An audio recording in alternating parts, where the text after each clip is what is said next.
ओम शांति। साकार बांगला मुरली 4 डिसेम्बर 2025। आज के बाबा बोलेছেন मिष्टि बाচ্चारा তোমরা এখন বাবার কাছে দিব্য দৃষ্টি পেয়েছো।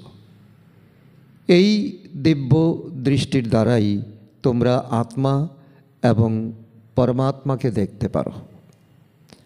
আজকের প্রশ্ন, ড্রামার কোন রহস্যকে বুঝে কোন রায় তোমরা কাউকে দেবে না? উত্তর, যে বুঝতে পারে যে ড্রামাতে যা কিছুই পাস্ট হয়ে গেছে তা আবার হুবহু রিপিট হবে, তারা কখনোই কাউকে ভক্তি ত্যাগ করার রায় দেবে না।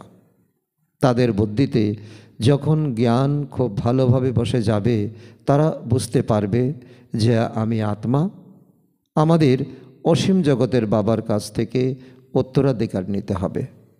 যখন অসীম জগতের পিতার পরিচয় হয়ে যাবে, তখন জাগতিক বিষয় শীঘ্রই সমাপ্ত হয়ে যাবে।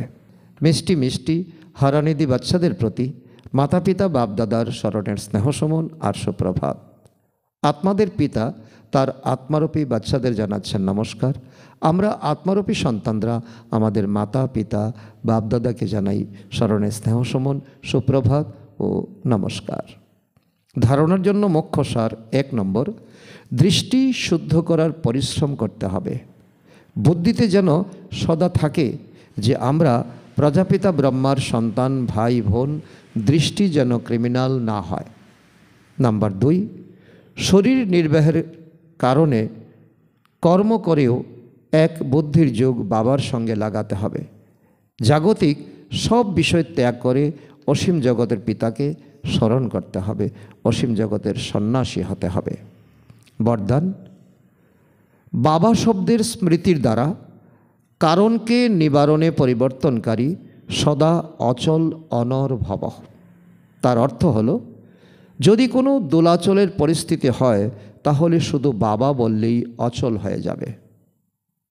যখন পরিস্থিতির চিন্তনে চলে যাও, তখন মুশকিল অনুভব করো। যদি কারণের পরিবর্তে নিবারণে চলে যাও, তখন কারণই নিবারণ হয়ে যায়। কেননা মাস্টার সর্বশক্তিমান ব্রাহ্মণদের সামনে পরিস্থিতিগুলি পিঁপড়ের সমান হয়।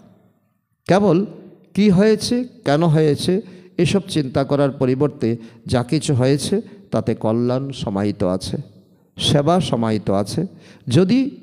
যদিও রূপ সার্কামস্ট্যান্সের হয়, কিন্তু তাতে সেবাই সমাহিত আছে। এই রূপের দ্বারা দেখলে তো সদা অচল অনড় থাকবে। এক বাবার প্রভাবে থাকলে কোনো আত্মার প্রভাবে আসতে পারবে না।